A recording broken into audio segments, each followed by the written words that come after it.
안녕하세요. 오늘 이 아침에 함께 나와 하나님 앞에 기도하시는 우리 성도님들을 환영합니다. 오늘 이 아침에도 저희들이 열심을 내서 기도하는 귀한 이 아침 시간 되셨으면 하는데요.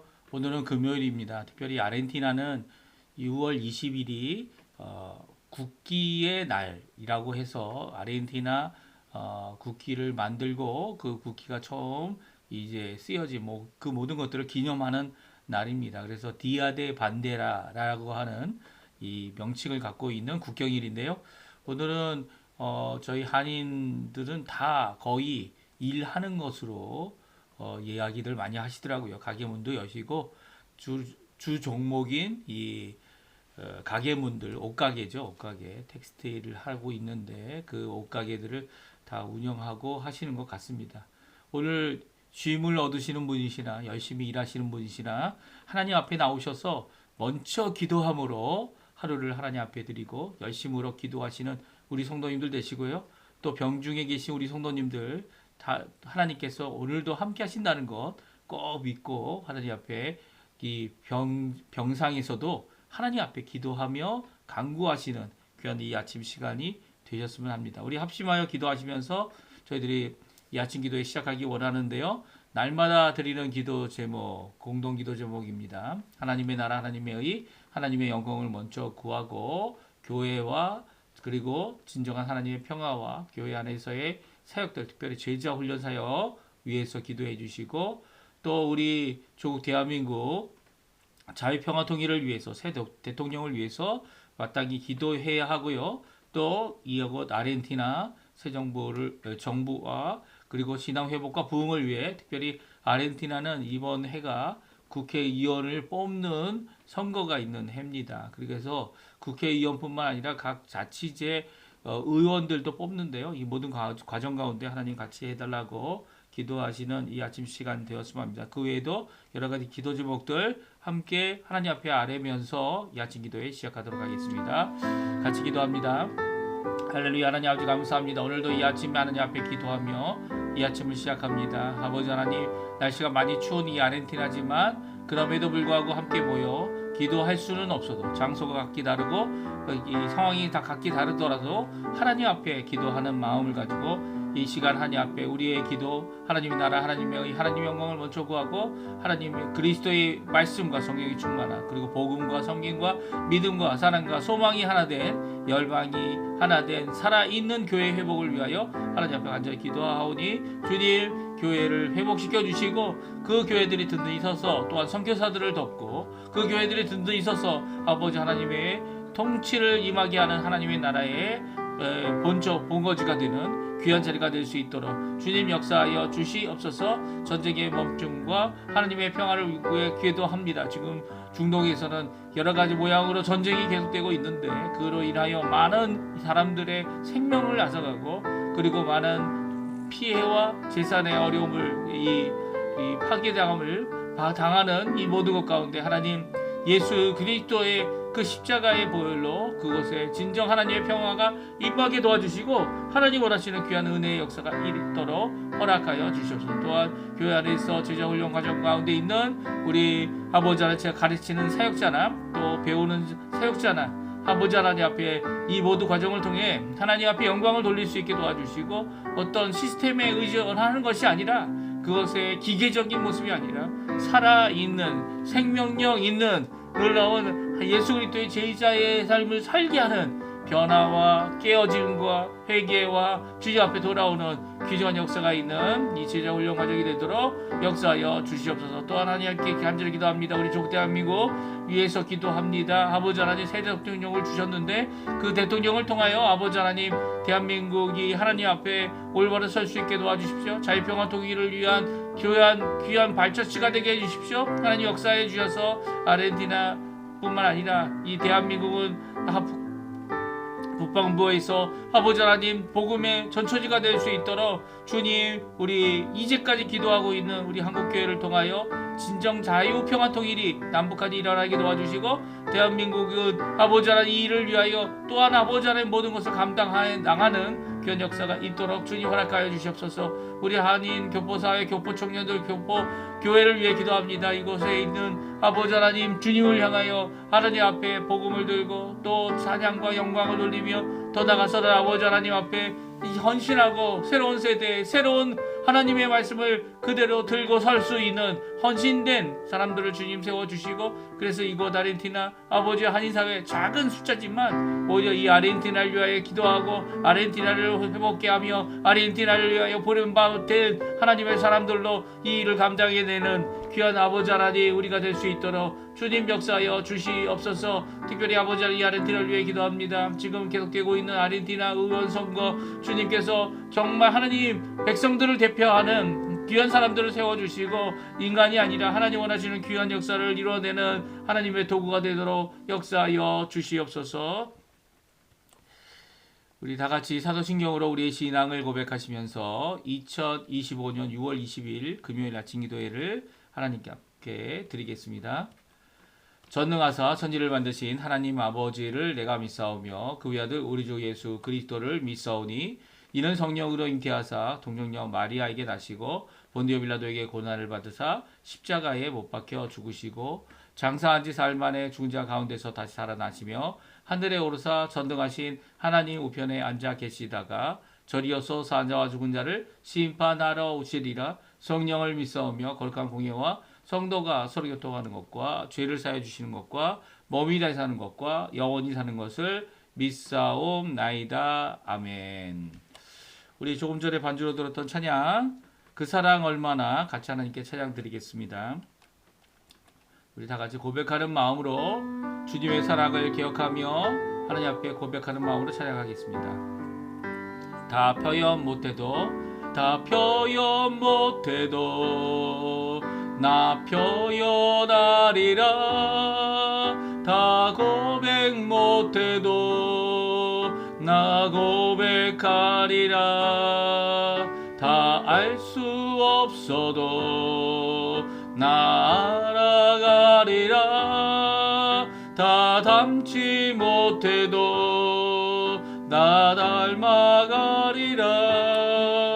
다시 한번 찬양합니다. 다 표현 못해도 표현 못해도 나 표현하리라. 다 고백 못해도 나 고백하리라. 다 알 수 없어도 나 알아가리라. 다 담지 못해도 나 닮아가리라. 그 사랑 얼마나 아름다운지 그 사랑 얼마나 날 부욕해 하는지 그 사랑 얼마나 크고 놀라운지를 그 사랑 얼마나 나를 감격하게 하는지 우리 다시 한번 찬양합니다. 다 표현 못해도 다 표현 못해도 나 표현하리라.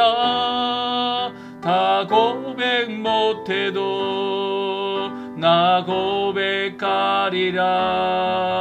다 알 수 없어도 나 알아가리라. 다 담지 못해도 나 닮아가리라. 다 표현 못해도 나 표현하리라. 다 고백 못해도 나 고백하리라. 다 알 수 없어도 나 알아가리라. 다 담지 못해도 나 닮아가리라. 그 사랑 얼마나 아름다운지 그 사랑 얼마나 날 부욕해 하는지 그 사랑 얼마나 크고 놀라운지를 그 사랑 얼마나 나를 감격하게 하는지. 아멘. 오늘 이 아침에 같이 읽을 하나님의 말씀은 역대상 말씀입니다. 역대상 21장 1절부터 17절까지 말씀만 저희들이 같이 읽겠습니다. 역대상 21장 1절부터 17절까지 말씀입니다. 우리 화면에 나오고 있는데요. 같이 1절부터 우리 읽겠습니다. 사탄이 일어나 이스라엘을 대적하고 다윗을 충동하여 이스라엘을 계수하게 하니라. 다윗이 요압과 백성의 지도자들에게 이르되 너희는 가서 브엘세바에서부터 단까지 이스라엘을 계수하고 돌아와 내게 보고하여 그 수요를 알게 하라 하니 요압이 아뢰되 여호와께서 그 백성을 지금보다 100배나 더 하시기를 원하나이다.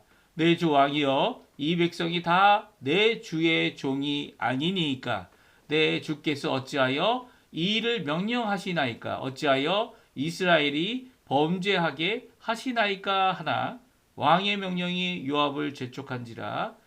드디어 요압이 떠나 이스라엘 땅에 두루 다닌 후에 예루살렘으로 돌아와 요압이 백성의 수요를 다윗에게 보고하니 이스라엘 중에 칼을 뺄 만한 자가 110만 명이요 유다 중에 칼을 뺄 만한 자가 47만 명이라. 요압이 왕의 명령을 마땅치 않게 여겨 레위와 베냐민 사람은 계수하지 아니하였더라.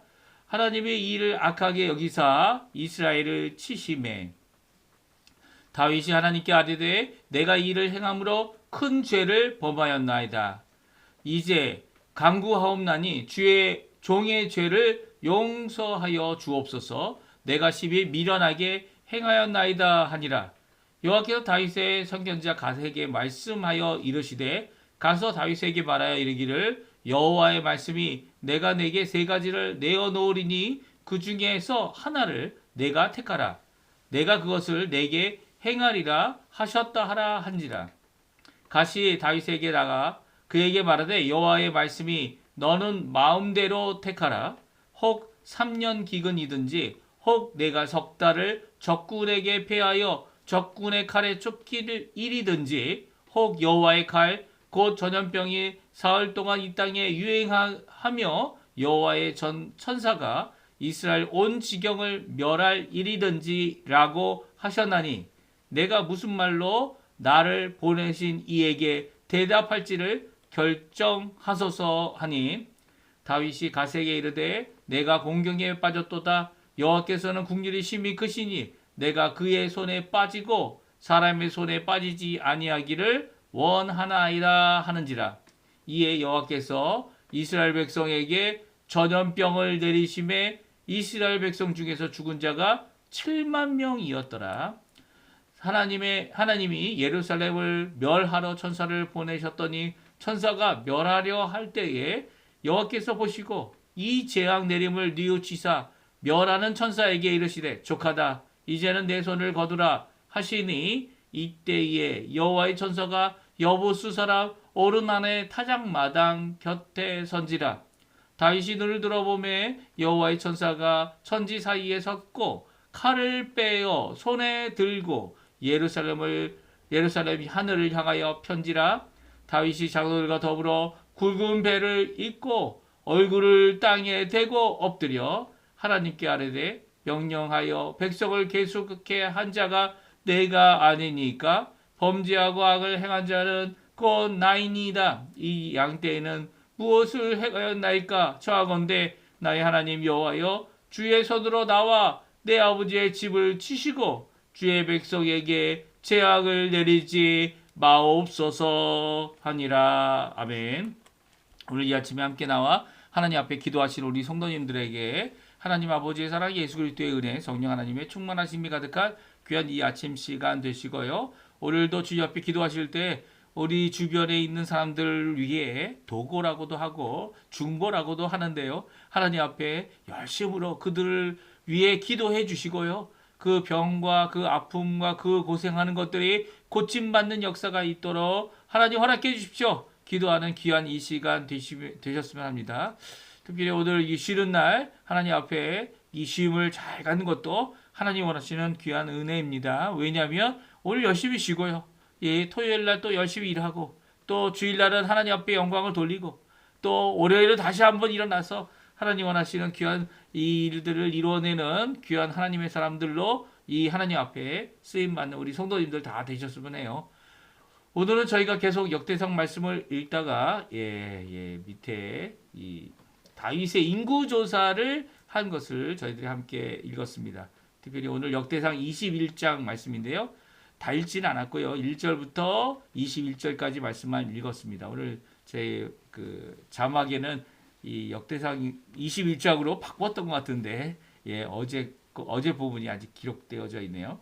다윗의 범죄와 회개 그리고 이미 멈춘 전염병에 대하여 하나님 앞에 긍휼을 구하고 그리고 또 용서를 구하고 하나님 앞에 기도하였던 이 모든 것은 다윗이 하나님 앞에 드렸던 귀한 이 변화의 역사고 또 다윗이 자신의 범죄 왕으로서 행했던 범죄로 인하여 백성들이 7만 명이나 죽는 7만 명이면 거의 이 유다와 이스라엘 중에 유다가 7만 명이었거든요. 이 조사 중에 남자만이죠. 남자만 7만 명이 장정 7만 명이 다 죽어버린 그런 사건이다 이렇게 생각할 수도 있습니다. 그러니까 정말 심각한 사건이었죠.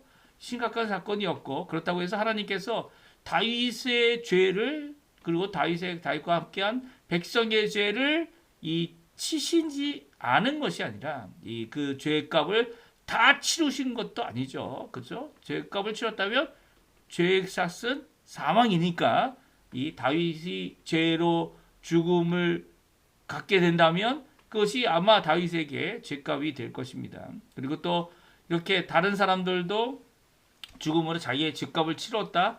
그 충분하지 않은 죄값이죠. 이 죄는 우리가 아무리 우리 생명을 내어준다고 해도 그 죄값으로 다 치른 게 아니에요.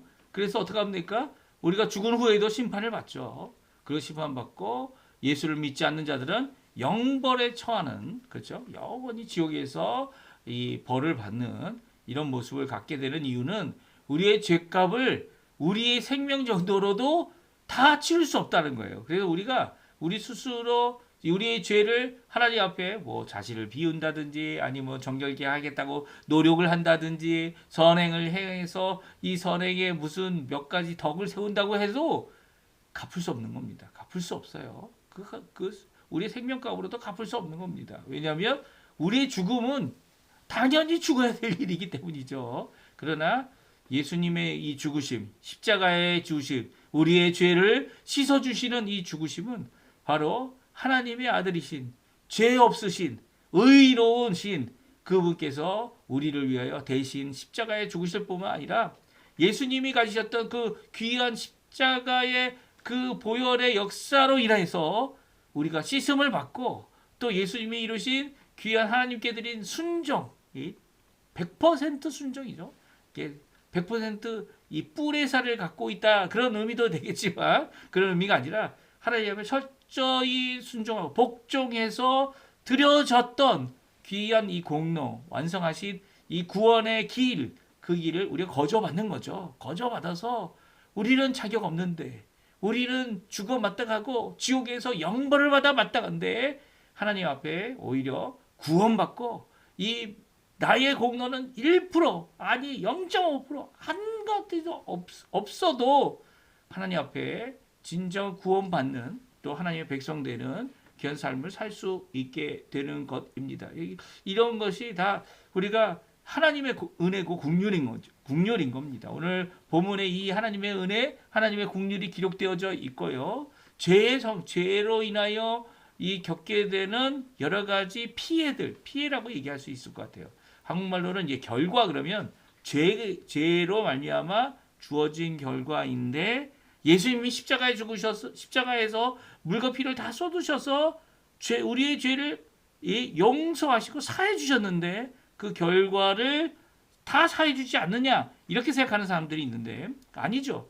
우리의 죄책도 예수님께서 십자가에서 감당하신 겁니다. 그렇다면 예수님께서 감당하신 그 죄책이 다 해결되던데도 왜 이런 피해 상황이 일어나느냐. 이 죄책과 구분해서 피해라는 단어를 제가 써봤는데요.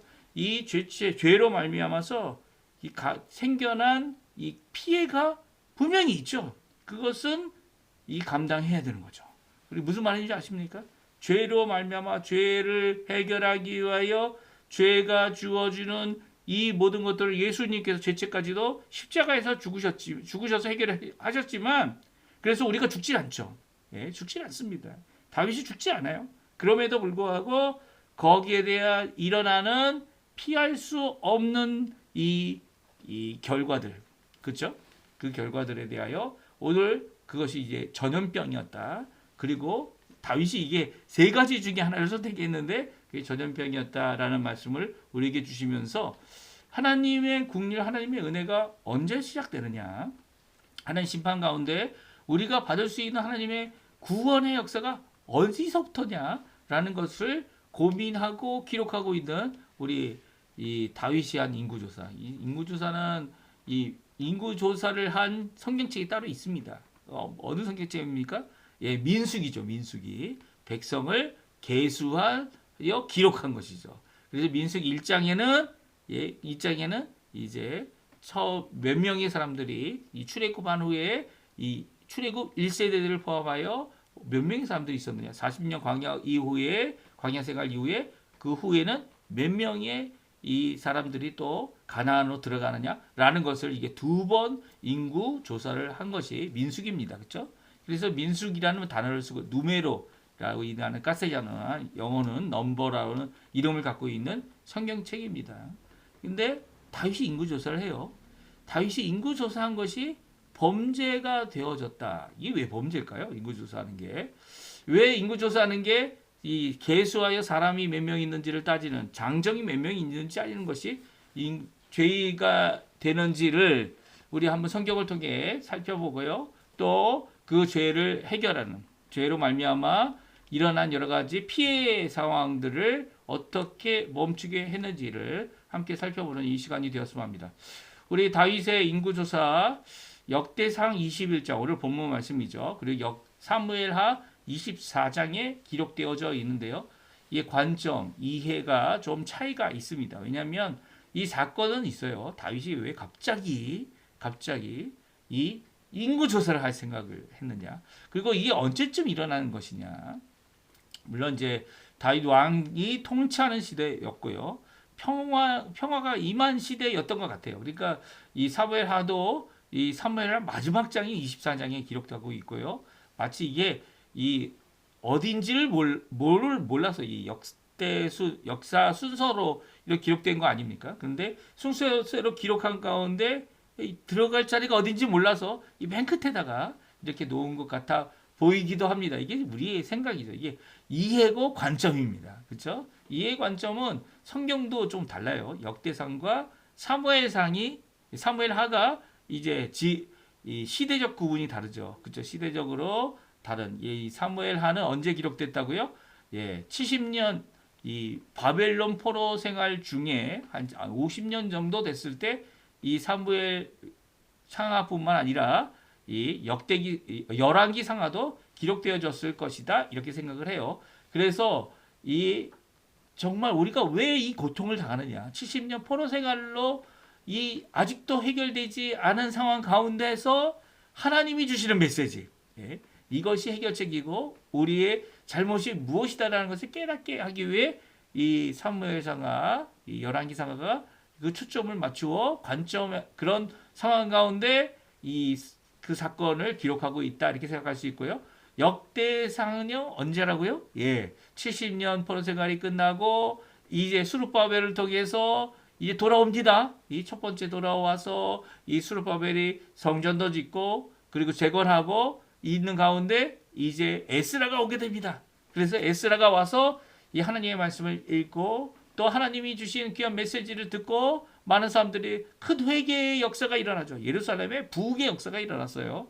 이 회개와 부흥의 역사로 하나님 앞에 돌아오는 가운데 이 역대상이 기록되어진 겁니다. 그렇게 됐다고 이게 생각이 되어지는데요. 역대상이 기록되어지는 이 관점에서 보게 되면 우리가 이 땅을 차지하고 이 땅을 회복하고 예루살렘을 회복하고 예루살렘의 성전을 회복하는 데는 하나님의 분명한 뜻이 있다라는 그런 입장에서 기록하고 있으면서도 그 당시 갖고 있었던 신앙적인 입장을 분명히 표명하고 있는 모습이 역대상에 나와 있어요. 역대상 오늘 읽었던 1절, 2절을 보게 되면 왜 이 다윗의 인구조사가 일어났는지를 다음과 같이 말씀하고 있습니다. 같이 한번 읽어보죠.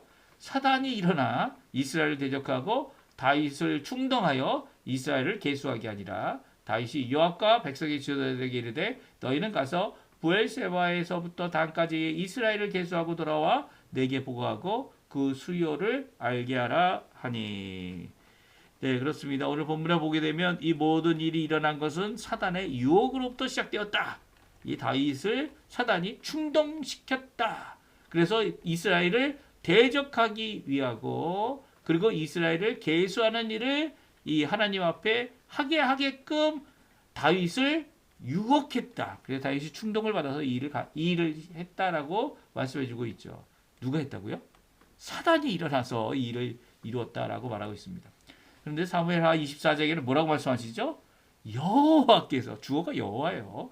여호와 하나님께서 다시 이스라엘 향하여 진노하셨다라고 말씀하고 있습니다. 왜 진노하셨습니까? 진노가 임한 것이 인구조사 때문이죠. 그러니까 여기서 진노하신 이유는 바로 진노하심이 앞으로 있을 일에 대하여 진노하신 것이다. 아니면 이 때문에 진노하게 된 사건을 기록하고 있다. 이렇게 생각할 수 있을 것 같아요. 그들을 치려고 다윗을 격동하였고 이스라엘과 유다의 인구를 조사하라고 명령하게 했다는 겁니다. 그러니까 다윗이 어떤 마음을 갖고 있었습니까? 이 외부의 특별히 신적인 존재 그리고 영적인 이 대적으로부터 충동과 유혹을 받았습니다. 그래서 다윗이 격동했다는 표현을 이 마귀가 충동했다라는 표현과 구분시켜 해석하려고 한국말은 이렇게 이 사무엘하는 격동 그리고 역대상은 21절에 이 충동 이라는 단어로 번역했지만 같은 단어예요. 같은 단어. 다윗이 유혹을 받은 거죠. 그 시험에 넘어진 겁니다. 사실 이렇게 보게 되면 하나님의 시험, 하나님의 마귀의 유혹은 우리에게 있죠. 그렇죠? 하나님도 시험을 안 하시는 것이 아니라 하십니다. 그럼에도 불구하고 시험 받는 자가 하나님으로부터 시험 받는다고 말해서는 안 된다. 야고보서는 분명히 말씀해 주고 계시죠. 왜 그렇습니까? 시험 받는 이유는 다 자신의 욕심 때문이에요. 내 욕심을 갖고 있는 것이 이 하나님의 이 시험 가운데 딱 걸린 거죠. 걸려서 걸려가지고 거기에 넘어지는 겁니다. 만약 내가 그런 욕심이 없으면 그런 유혹이 되지 않고 시험이 되지 않죠. 그리고 이 하나님의 시험은 하나님의 시험이다. 이렇게 번역하고 그리고 사단이 하는 것은 유혹이다. 이렇게 번역하지만 실제적으로 성경에 원어적으로는 시험과 유혹이 같은 단어입니다. 누구의 것이냐에 따라 유혹으로 번역하고 시험으로 번역하는 것뿐이지 우리에게 있어서 유혹과 시험은 둘 다 실패하면 죄를 짓는 거예요. 그렇죠? 하나님의 시험도 실패하면 실패를 끝나는 것이 아니에요. 죄를 짓게 되는 거죠. 그래서 하나님 앞에 시험에 넘어진 그 시험에서 죄를 범한 것 때문에 또 유혹에서 넘어진 죄 때문에 이 하나님 앞에 용서를 구해야 되고요. 또 그 앞에 나 자신을 되새겨보고 다시 한번 일어날 수 있는 기회를 얻게 되는 거죠. 그렇지만 이제 사단의 이 유혹을 우리가 받게 되면 사단의 의도는 뭡니까? 우리를 망하게 하려는 거죠. 죄 가운데 죽게 하려는 겁니다. 하지만 하나님의 시험의 의도는 뭡니까? 우리가 어떤 상태인지를 다시 보고 하나님 앞에 세움을 받기 원한 것이다 라고 해서 시험이란 단어, 유혹이란 단어를 이렇게 구분하여 같은 단어인데 구분하여 번역을 하는 겁니다. 그래서 하나님께서 시험하신다라고 하지 말라라고 하는 것은 하나님께서 일부러 죄를 짓게 만드시는 분이 결코 아니다라는 것을 말씀하고 있고요. 사단의 의도와 같이 우리를 망하게 하려고 이런 것들을 만들어 놓은 것이 결코 아니다라는 것을 이 야고보서는 말씀해 주고 있는 거죠. 그러니까 우리가 죄에 빠지는 결과를 갖게 되는 죄의 결과를 우리가 갖게 되는 것은 바로 내가 아직 변화되지 않고 내가 아직 부족하고 내가 아직 하나님 앞에 변화될 것이 있어야 됨을 드러내는 유혹이고 시험일 가능성이 많은 거죠. 그럼에도 불구하고 유혹과 시험은 정말 어렵습니다. 그렇죠? 이 말로 우리가 이야기하는 정도로 이해하는 정도로 유혹을 야 요거는 이렇게 하면 이길 수 있어 라고 생각하지만 우리의 욕심은 우리를 격동시키죠. 오늘 다윗이 격동받은 것처럼요. 또 우리를 충동합니다. 그래서 죄에 안 빠지고는 못 베기도록 하는 것. 이 죄가 죄를 짓는 것이 달콤하죠. 유혹이 되는 겁니다. 유혹이 안 되면 이 죄가 아니죠. 예? 이것을 통해 이 나의 욕심을 채우려고 하는 나의 죄성을 채우려고 하는 우리의 이 근본적인 문제, 죄인인 문제는 예수님의 보혈, 성령 하나님의 이 중생의 씻음과 새롭게 하심이 없으면 우리가 스스로 이룰 수 없는 거예요. 스스로 이게 다윗도 마찬가지죠. 한번 이렇게 하나님으로부터 격동함을 받고 사단의 충동함을 받으면 다윗도 꼬꾸라지는 겁니다. 죄를 범할 수밖에 없어요. 근데 오늘 본문에 보게 되면 인구조사하는 게 왜 죄가 됩니까? 제가 성경을 보게 되면 이 인구조사가 죄가 되는 이유를 분명히 말씀해 주고 계시죠. 요압이 먼저 이야기합니다. 그 나중에 다윗이 깨닫고 나서야 하나님 앞에 이 자신이 죄를 범한 것을 고백하게 되는데 먼저 요압의 이 충성스러운 이 조언의 말, 이 신하가 드리는 조언의 말을 우리가 한번 같이 읽어보죠. 요압이 아뢰되 여호와께서 그 백성을 지금보다 100배나 더하시기를 원하나이다. 내 주 왕이여 이 백성이 다 내 주의 종이 아니니까 내 주께서 어찌하여 이 일을 명령하시나이까 어찌하여 이 이스라엘이 범죄하게 하시나이까 하니 이 오늘 요압은 분명히 알고 있었습니다. 무엇입니까? 이 다윗이 지금 하려는 인구조사, 이 장정이 몇 명이냐, 군대로 나갈 수 있는 군사가 몇 명이냐, 이것을 헤아리는 일은 하나님 앞에 죄를 범하는 것이라는 거예요. 요압이 좀 이 다윗한테도 대들고 어떻게 보면은 앞뒤 못 가리는 그런 사람이다 이렇게 생각하는데 여기에 나오는 요압은 이게 범죄가 무엇인지를 분명히 알고 있었어요.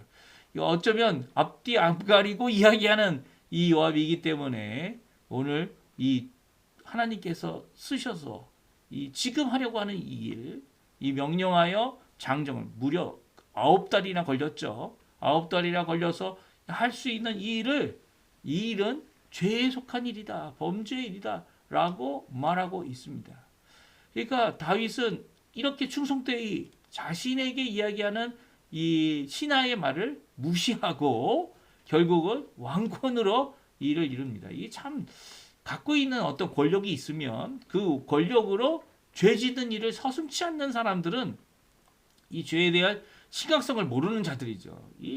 이런 사람들 때문에 이제 대통령이 돼도 정말 국가를 살리기만 하면 된다. 아니면 국가에 필요한 일이다. 이렇게 착각하고 그것을 따라주는 사람들도 있겠지만 그 죄악된 일이다. 제대로 얘기할 수 있는 그리고 또 이런 걸 꼬투리 잡아가지고 이 왕을 거꾸로 틀리려고 하는 그런 잘못도 있겠지만 요압 같은 경우는 그런 사람은 아니죠. 그런 사람이 아닙니다. 오히려 이 왕에게 이 왕이 더 많은 백성을 갖게 되기를 원한다라고 말하면서 이렇게 충언을 하고 있는 것이죠. 하지만 다윗은 오히려 요압을 직접 보내서 일을 감당하도록 하게 하고 있습니다. 그래서 요압이 어떻게 합니까? 이것을 완전히 이루지 않죠. 완전히 이루지 않고 어떻게 합니까? 베냐민과 레위 지파는 계수하지 않고 보고를 합니다. 그래서 어떻게 보면 요압은 자기가 할 수 있는 이 하나님 앞에 이 인구 주사를 끝까지 완성하지 못하게 해서 이 하나님이 내리시는 이 하나님의 이 벌을 묘면하려고 하는 그런 묘수를 냈던 것 같아요. 하지만 그럼에도 불구하고 하나님께서는 이 다윗에게 이 죄로 인한 피해를 결정하도록 명령하고 계시죠.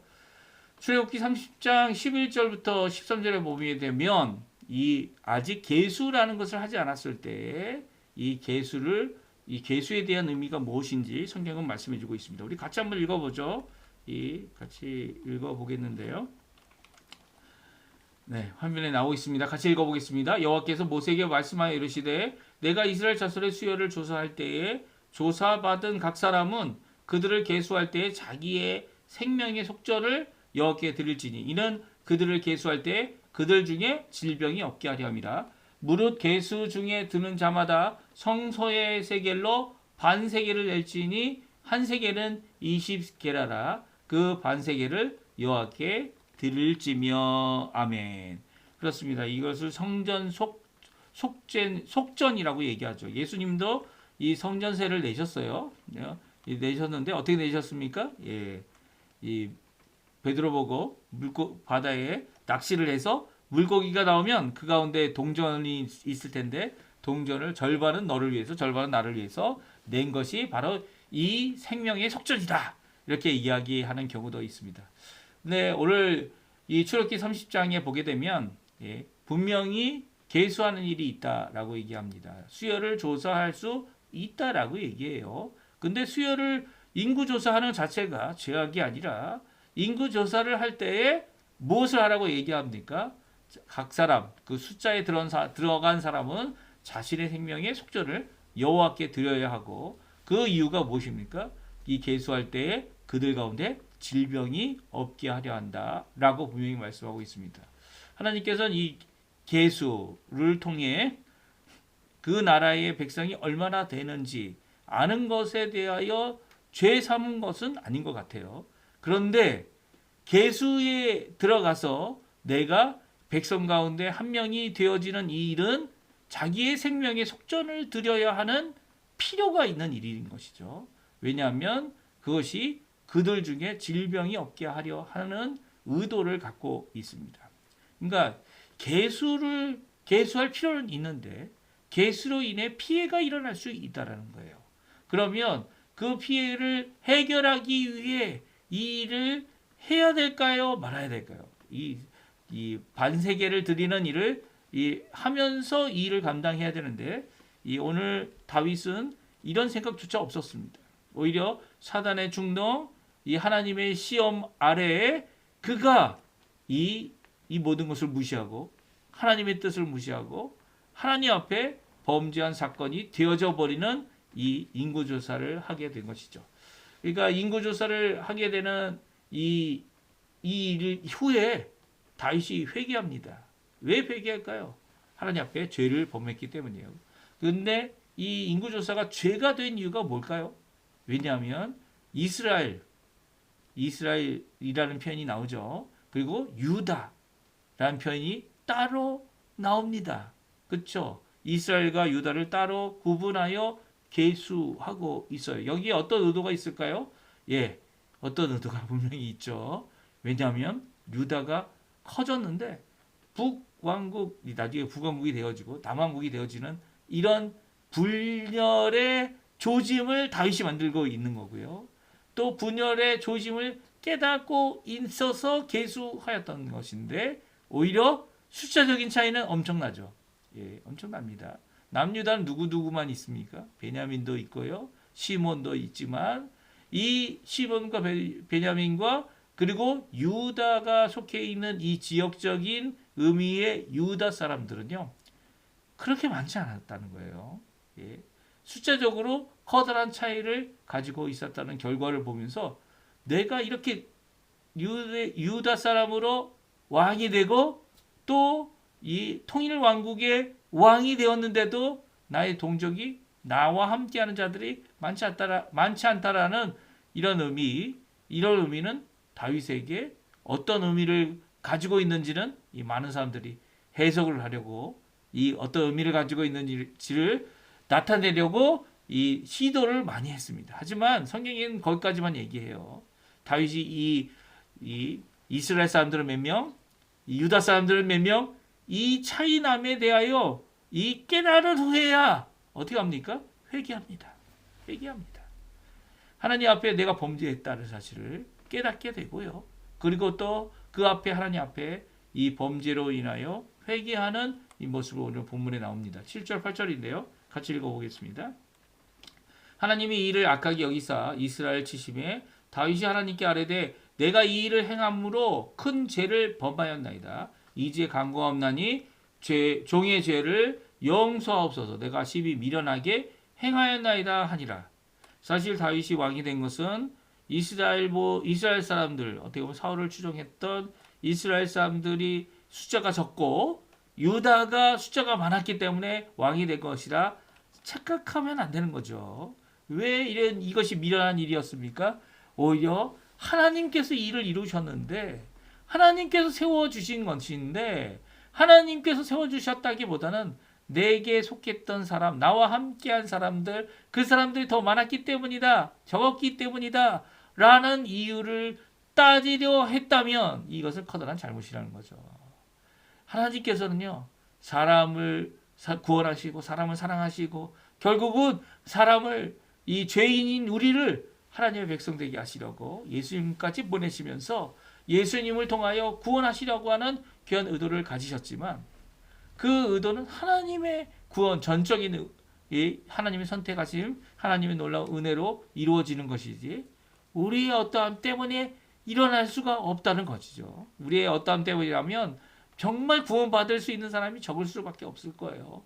하지만 하나님께서는 우리의 어떠함을 예수 그리스도의 십자가의 공로로 이 공로를 통해 바라봐 주셔서 우리의 미련하고 우리의 부족하고 우리의 아둔한 생각으로 죄를 범할지라도 이 죄 가운데서 고침을 받을 수 있도록 용서해 주시는 분이시죠.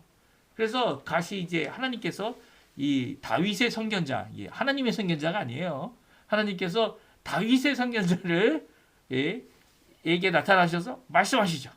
그래서 다윗의 선지자 갓에게 하나님의 메시지를 전해줍니다. 그 응답을 전해줘요. 그리고 그의 하나님의 용서를 말씀하십니다. 그런데도 불구하고 일에 대하여 이 피해를 입은 것에 대하여 감당해야 된다라고 하셔서 이 다윗이 세 가지 중에 하나를 감당하게 되는데요.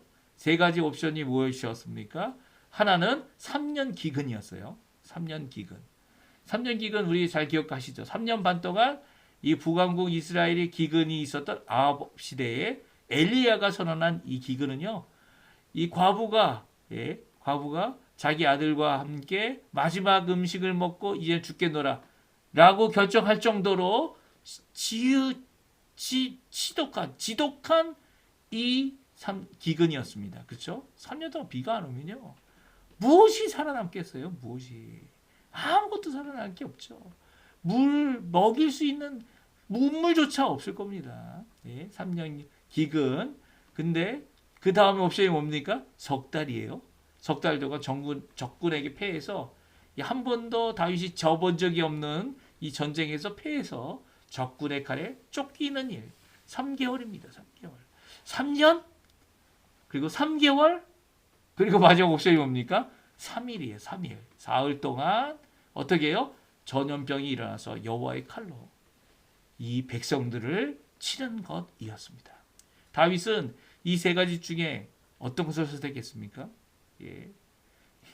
적군의 칼에 당할 바에는 여호와의 칼에, 국률이 많으신 여호와의 칼에 내가 당하겠습니다 라고 고백하죠. 그래서 전염병이 사흘 동안 이 온 이스라엘을 칩니다. 그리고 몇 명이 죽습니까? 7만 명이 죽습니다. 누가 7만 명이었죠? 우리 오늘 본문의 말씀을 보게 되면 남쪽의 유다 지역에 살고 있는 사람들이 7만 명이었어요. 7만 명. 엄청난 사람들이 죽은 거죠. 만약에 이 계수한 사람들이 다 장정이잖아요. 남자들이고 20세 이상이고, 그럼 20세 이상의 이 7만 명이 죽었다면 거의 절반가량이 되는 사람들이 이 3일 만에 전염병으로 다 죽은 겁니다. 이런 엄청난 사건 앞에 하나님께서 이제는 예루살렘에까지 왔어요. 이 전염병이. 그리고 천사가 여호와의 칼이랄까, 여호와의 칼을 든 천사가 이제는 이 예루살렘을 치려고 타작마당까지 왔습니다. 그리고 그 칼을 들고 이제 예루살렘을 치도록 예루살렘의 하늘을 향하여 칼을 들었을 때 하나님의 국률이 일어납니다. 하나님의 자비하심이 일어납니다. 이제는 만족하시는 그 하나님, 이 일에 대하여, 이 죄에 대하여, 피해를 얻은 것에 대하여 이제는 멈추기 원하시는 하나님의 이 고백이 오늘 성경에 기록되어져 있는데요. 우리 한번 같이 읽어보겠습니다. 14절, 15절 말씀인데요. 같이 있습니다. 이에 여호와께서 이스라엘 백성에게 전염병을 내리심에 이스라엘 백성 중에서 죽은 자가 7만 명이었더라. 하나님이 예루살렘을 멸하려 천사를 보내셨더니 천사가 멸하려 할 때에 여호와께서 보시고 이 재앙 내림을 뉘우치사 멸하는 천사에게 이르시되 족하다. 이제는 내 손을 거두라 하시니 그때에 여호와의 천사가 여부스 사람 오르난의 타작마당 곁에 선지라. 아멘. 이 하나님의 국률의 역사는요. 하나님께서 비록 이 하나님의 여호와의 칼이라고 하는 전염병을 통하여 이 7만 명이나 죽게 되는 결과를 만드는 이런 참혹한 일의 이 죄악의 왕의 죄악이죠.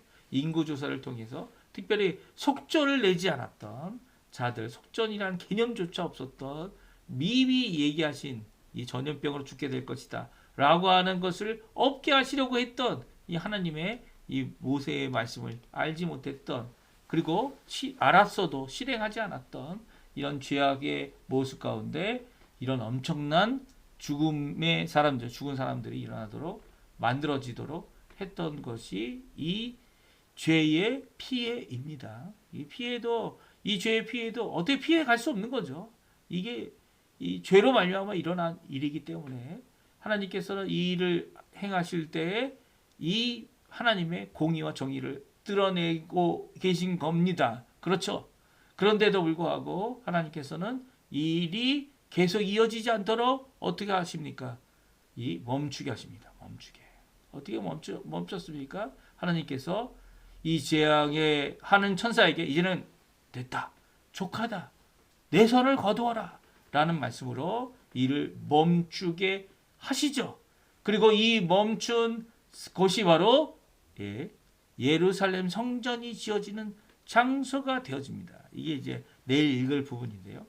이 일을 통해서 하나님께서 더 이상 죄악으로 죽는 사람이 없도록 하나님께서 먼저 멈추시는 거죠. 사실 이런 국률의 역사는 하나님께서 결정하시고 하나님께서 먼저 시작하십니다.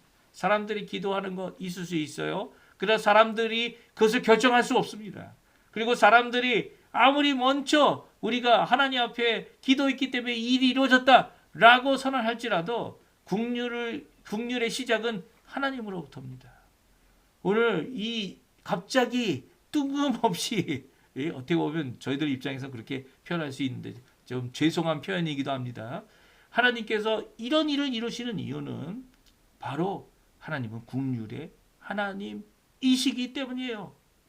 하나님께서는 국률을 베푸실 때 사람의 요구와 사람의 생각보다 먼저 이루시는 분이십니다.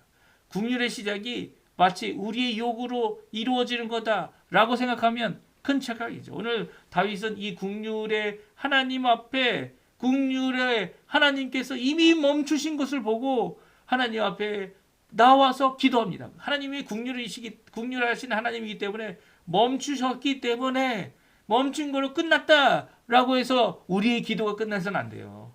오히려 그 국률하신 하나님의 국률한 역사, 멈춤의 역사 앞에 우리는 더욱더 기도해야죠. 더욱더 간구해야죠. 더욱더 하나님 앞에 나와야 합니다. 이때가 기회다. 하나님께서 멈추시는 이 국률의 역사 앞에 하나님 우리의 잘못을 호소하고 우리의 회개를 하나님 앞에 드리며 하나님 주님의 이 모든 것 가운데 하나님 주님 원하시는 귀한 회복의 역사를 이루어달라고 간구하는 자리가 되어야만 합니다. 모르겠어요. 이 코로나 시대 때 많은 사람들이 죽어 나갔습니다. 그렇죠? 그때 국률의 하나님이 언제 그 국률의 역사로 이를 멈추실까라고 하는 영적인 사리 분별을 가진 사람이 얼마나 되겠습니까? 하지만 하나님께서는 멈춰 주셨고요. 그리고 그것으로 끝났다라고 생각하면 큰 착각이죠. 우리의 착각입니다. 오히려 이 일로 인해 하나님 앞에 더욱 기도해야 된다는 것을 아직도 이 코로나로 힘들어하는 모든 사람들을 통해 우리가 보게 될 때 알게 되어집니다. 다윗은 이제 내일 읽을 말씀이지만 이 하나님 앞에 나아옵니다. 이 여호와의 천사가 칼을 빼고 예루살렘을 하늘을 향하여 손을 펴고 칼을 든 모습을 보고 장로들과 함께 나와 자신의 죄악입니다 라고 하나님 앞에 회개하는 이 모습은요, 결코 다윗이 하나님 앞에 회개한 것 때문에 이 모든 국률이 시작된 것이 아니라 하나님의 국률은 하나님께서 시작하시고 하나님께서 이루시며 하나님께서 역사해 주시는 것을 분명히 말씀해 주시면서, 그럼에도 불구하고 하나님 앞에 나와 나 자신을 주께 마음을 찢고 나의 하나님께 드리는 귀한 헌신과 회개와 내 악행을 하나님 앞에 고백하는 귀한 고백의 역사가 필요함을 성경은 말씀해 주고 계세요. 다윗이 이렇게 하나님 앞에 즉각적으로 반응할 수 있었던 국률에도 심판에도 또 이 무지함으로 죄악에 빠지는 이 범죄의 일에도 이렇게 즉각적으로 반응했던 이 모습을 통해 우리의 모습을 보게 합니다. 그렇죠? 우리 각 사람의 모습을 보게 돼요. 우리의 모습은 어떤 모습이어야 할까요? 우리의 모습은요, 다윗도 이렇게 넘어가는데 우리의 모습은 얼마나 쉽게 넘어가겠습니까? 그럴 때마다 실망하지 말고, 그럴 때마다 시리하지 말고 낭망하지 말고 하나님께 나와야 돼요. 하나님 앞에 나와서 하나님 앞에 간구해야 합니다. 하나님께서는 이렇게 나오는 우리를 맞아주시고 용서해 주시고 씻어주시고 회복해 주시는 분이신 거죠. 오늘 나뿐만 아니라 우리의 공동체를 회복하게 하실, 우리의 부족함을 용서하실, 우리의 교회의 교회됨에 너무나도 연약함을 아시는 하나님께서 우리를 고쳐주실 그 긍휼을 위해 기도하시고요. 먼저 긍휼하시고 먼저 은혜를 주시는, 그리고 우리가 반응할 수 있도록 허락해 주시는 귀한 하나님의 놀라운 역사, 오늘 우리 성도님들에게 가득하여서 하나님 앞에 진정한 회복의 역사, 진정한 온전히 주께로 주님의 귀한 인정함을 받는 귀한 하나님의 사람으로 이 땅을 살아내는 우리 성도님들 다 되시기를 간절히 축원드립니다. 우리 이 말씀 기억하시면서 기도하시면서 이 아침 기도에 마치겠습니다. 좀 길어졌지만 오늘 이 말씀 우리에게 큰 도전이 됩니다. 우리 자신이 하나님보다 먼저일 수 없어요. 하나님께서는 그럼에도 불구하고 우리의 고난의 때에 긍휼을 베푸시는 분이다. 먼저 베푸시는 분이다. 기억하시고 오히려 내가 그 하나님의 긍휼에, 하나님의 은혜에 발맞춰 살아가는 귀한 은혜의 삶 살도록 하나님 앞에 기도하시고, 우리 자녀들을 위해 기도하시고, 우리 연로하신 부모님들을 위해 기도해 주시고, 또 우리의 이 모든 것을 기도할 때 특별히 예수 그리스도의 복음이 땅끝까지, 이곳 아르헨티나 구석구석 정말 어두움의 아르헨티나가 주님 앞에 회개하는 역사가 있게 해달라고 간구하는 귀한 이 아침 시간 드렸으면 합니다. 우리가 합심하여 기도하시면서 우리 아침 기도에 마치도록 하겠습니다. 같이 기도합니다.